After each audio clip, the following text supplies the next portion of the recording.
ఒక ఆదివారం రాత్రి సుజాత నిద్రపోవడానికి చాలా కష్టపడుతోంది. ఆమె బ్రెయిన్లో ఆలోచనలు ఇలా సాగుతున్నాయి. నేను నా సిలబస్ని కంప్లీట్ చేయగలనా? నేను రేపు ఏం టీచ్ చేయను? నేను నా లెసన్ ప్లాన్లో లెర్నింగ్ ఆబ్జెక్టివ్స్ రాయటం మర్చిపోయాను. రేపు లక్ష్మి మేడం వస్తారా లేదా నేను మళ్ళీ సబ్స్టిట్యూట్గా ఉండాలా? నా క్లాస్లో స్టూడెంట్స్తో పాటు మేడం క్లాస్ రూమ్ని కూడా మేనేజ్ చేయగలనా? స్టూడెంట్స్ డిసిప్లిన్గా ఉంటారో లేదో? నేను స్టూడెంట్స్ డిసిప్లిన్గా బిహేవ్ చేయాలి అనుకుంటే వారిని ఎంగేజ్డ్గా ఉంచాలి. లాస్ట్ బెంచ్ స్టూడెంట్స్ డిస్టర్బ్ చేస్తూనే ఉంటారు. మిడిల్ రో స్టూడెంట్స్కి పదే పదే ఇన్స్ట్రక్షన్స్ అవసరం. మళ్ళీ వారిలో ఇద్దరికి 1-on-1 అటెన్షన్ కూడా కావాలి. ఇక ఫస్ట్ బెంచర్స్ కోసం ఛాలెంజింగ్ టాస్క్స్ ప్లాన్ చేయాలి. ఇవన్నీ ఒక్క లెసన్లో ఎలా చేస్తాను? అయ్యో, టీచర్లందరూ ఇలాంటి ఆలోచనలో మునిగిపోయి ఉంటారా? తప్పక మీ అందరికీ ఇలా జరిగే ఉంటుందని నేను అనుకుంటున్నాను. ముఖ్యంగా క్లాస్ రూమ్ డైవర్సిటీ పిల్లలు ఉన్నవారు. మీ క్లాస్ రూమ్లో డైవర్స్ లెర్నర్స్ ఉన్నారా? మీ స్కూల్లో మరియు దగ్గరలో ఉన్న స్కూల్స్లో ఇతరుల టీచర్ల సంగతి కూడా ఇదేనా? వివిధ సామాజిక ఆర్థిక నేపథ్యాల నుండి వచ్చిన పిల్లలు ఉండవచ్చు. నేను మా కారులో స్కూల్కి వస్తాను. నేను నడుచుకుంటూ స్కూల్కి వస్తాను. కొందరికి ఎమోషనల్ అండ్ బిహేవియర్ సమస్యలు లేదా ఆరోగ్య సమస్యలు ఉండవచ్చు. నాకు స్కూల్ నచ్చదు. నేను చాలా అలసిపోయాను. పిల్లలు డిఫరెంట్ ఇంట్రెస్ట్ కలిగి ఉండవచ్చు. ఎగ్జాంపుల్కు కొందరు పుస్తకాలకు ప్రాధాన్యత ఇస్తారు, మరికొందరు ఆటలు మరియు ఆర్ట్స్కి ప్రాధాన్యత ఇస్తారు. అలానే కొంతమంది లెర్నర్స్ యాక్టివ్గా ఉండవచ్చు. మిస్, నాకు సమాధానం తెలుసు. మరికొందరు ప్యాసివ్గా ఉండవచ్చు.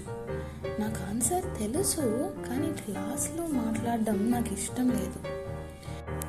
మీ క్లాస్లో చిల్డ్రన్ విత్ స్పెషల్ నీడ్స్ అంటే ఫిజికల్ ఇంపైర్మెంట్స్ ఉన్న పిల్లలు ఉండవచ్చు. డిస్లెక్సియా వంటి అభ్యాస వైకల్యాలు ఉన్న వాళ్ళు ఉండవచ్చు. ఇవి కాకుండా మీ క్లాస్లో అటెన్షన్ డెఫిసిట్స్ మరియు హైపర్ యాక్టివిటీ ఉన్న పిల్లలు ఉండవచ్చు.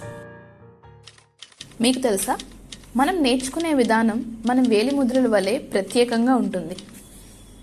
చాలా తరగతి గదుల్లో ఇటువంటి డైవర్సిటీ కలిగి ఉన్నట్లు కనిపిస్తోంది కదా.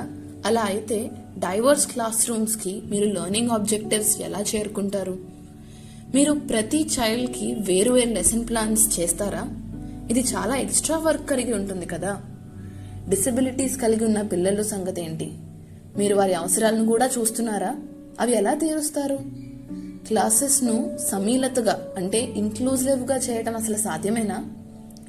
ఈ రోజు వారి సవాళ్లు మీలో చాలా మందికి ఆందోళన కలిగిస్తూ ఉంటాయి కదా. We have good news. It is possible to make classes inclusive. ఇప్పుడు మనం డిఫరెన్షియేషన్ అంటే ఏంటో ఒకసారి చూద్దాం. మనం ఒక యాక్టివిటీతో ఎందుకు ప్రారంభించకూడదు? స్క్రీన్ పైన ఒక పిక్చర్ కనిపిస్తుంది కదా. ఇక్కడ లెర్నింగ్ ఎలా జరుగుతుందని మీరు అనుకుంటున్నారో గమనించండి. మీరు ఇక్కడ వీడియోని పాజ్ చేసి అబ్జర్వ్ చేయవచ్చు.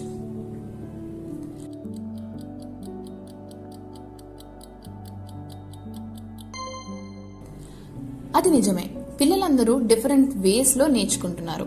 ఒకరు చదువుతున్నారు, ఒకరు ఆడియో వింటున్నారు, మరొకరు పెయింటింగ్ చేస్తున్నారు.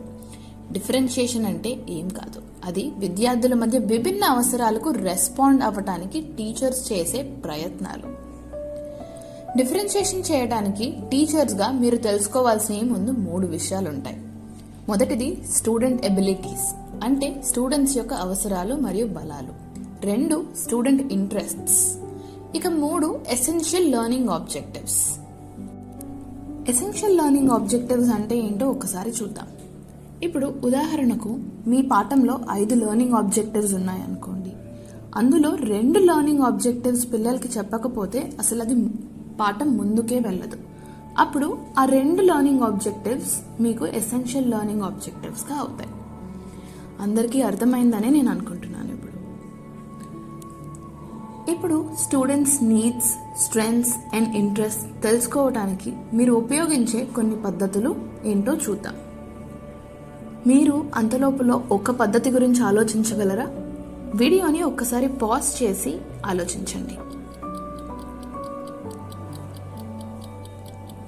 ఇక్కడ కొన్ని ఐడియాస్ ఇప్పుడు మనం చూద్దాం. మొదటిది మినీ సర్వేస్.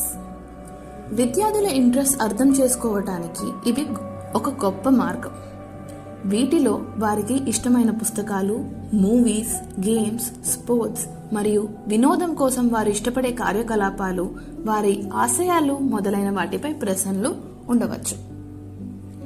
రెండోది, వారికి బోధించే ఇతర ఉపాధ్యాయులతో లేదా మునుపటి తరగతిలోని వారికి బోధించిన వారితో మాట్లాడడం కూడా చేయవచ్చు.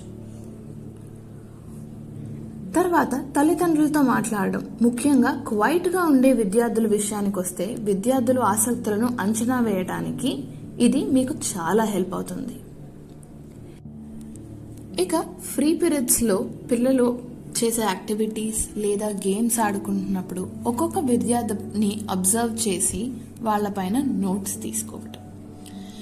ఒక్కసారి ఈ సమాచారాన్ని కలిగి ఉన్న తర్వాత మనం డిఫరెన్షియేషన్కి వెళ్ళవచ్చు. ఇప్పుడు ఒకసారి కాంటెంట్ డిఫరెన్షియేషన్ గురించి చూద్దాం.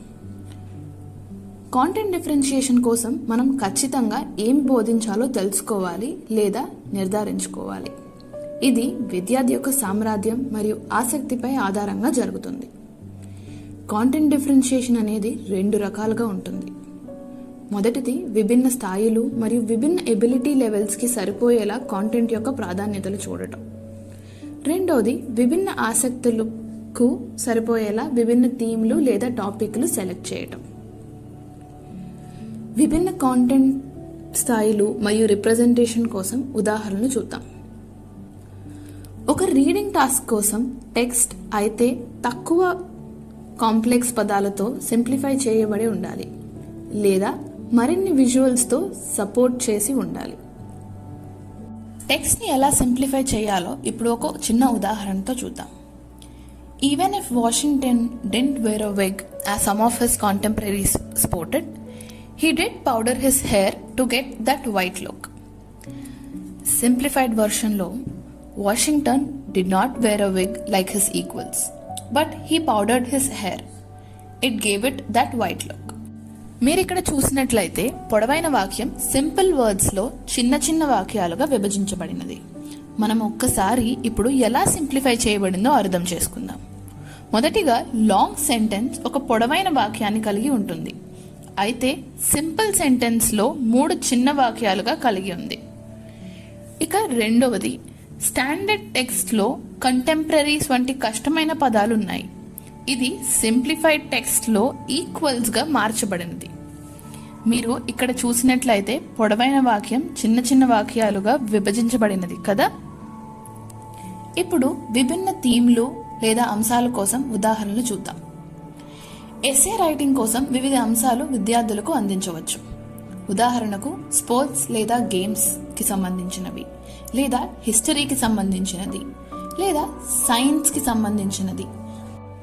విభిన్న థీమ్స్ లేదా టాపిక్స్ కోసం స్టూడెంట్స్ నుంచి తీసుకున్న mini student interest survey responses కూడా మీరు ఉపయోగించవచ్చు.